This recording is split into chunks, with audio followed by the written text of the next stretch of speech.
5 seconds. Basically, what do we want from our foreign policy? What is the ideal we pursue? Is that ideal divorced from the practical interest of the country, or is it allied with it?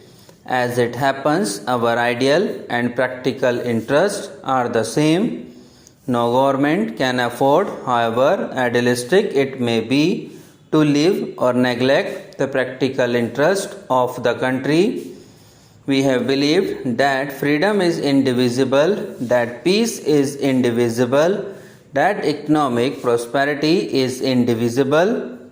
But these are the fundamentals on which our foreign policy is based.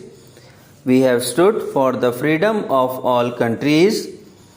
Even when we were not free, when we were in no position to help other countries, we went out of our way to give them whatever moral and other support we could.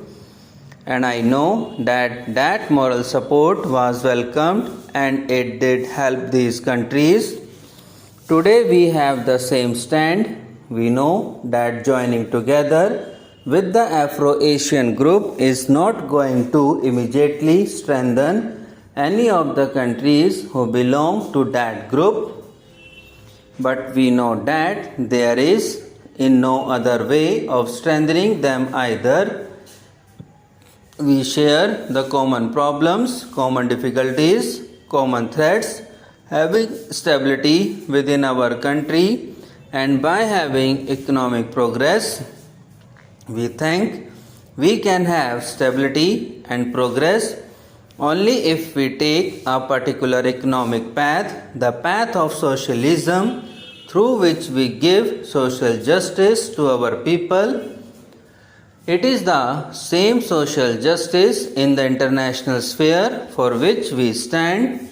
We believe that while there is poor nations and rich nations, there is bound to be tension. There is not only tension between the poor and the rich, but there is tension among the rich because of their desire to control or to influence the developing nations.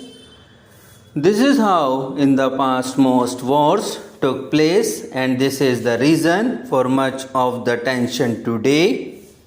Yet you find that in spite of this tension, again and again, countries try to follow the path which we have advocated, namely the path of cancellation and of trying to solve problems by means of negotiation rather than by war. In my Independence Day speech, I spoke about two recent events. No two countries should have fought more bitterly than the Soviet Union and Germany. Now foreign policy has to be based on one's historical and geographical background. That is, we see the world from where we are. Other countries see the world from where they are. So we cannot possibly see it from exactly the same angle. We have certain countries for our neighbors, so it is important what relationship we have with our neighboring countries. If we are a long way from other countries, we can look at them from different angles.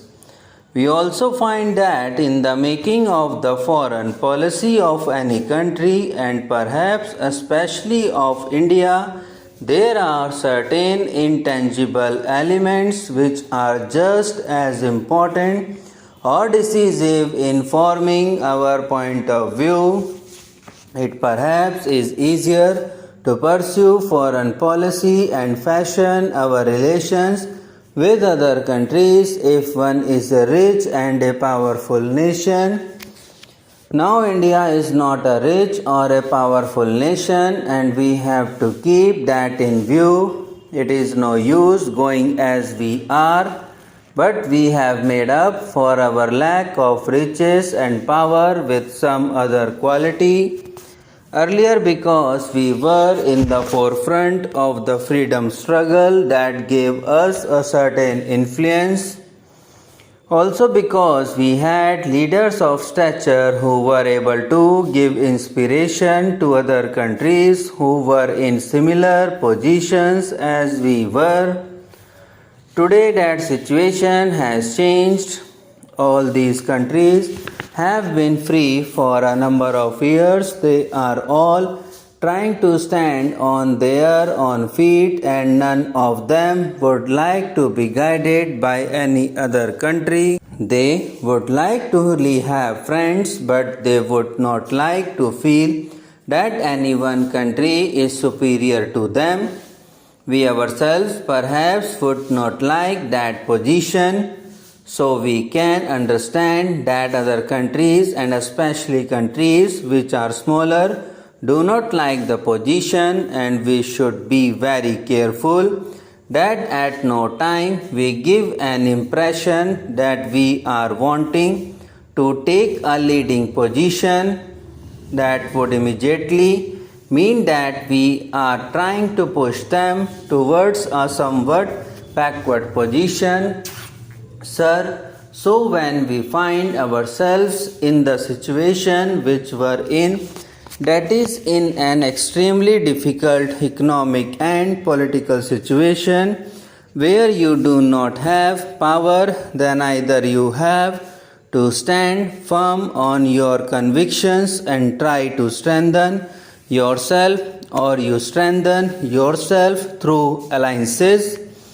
As I said earlier, there are people in our country who think that we could ally ourselves with some people, and perhaps that way we could be safer, and I think the feeling of security which one would get could be rather deceiving.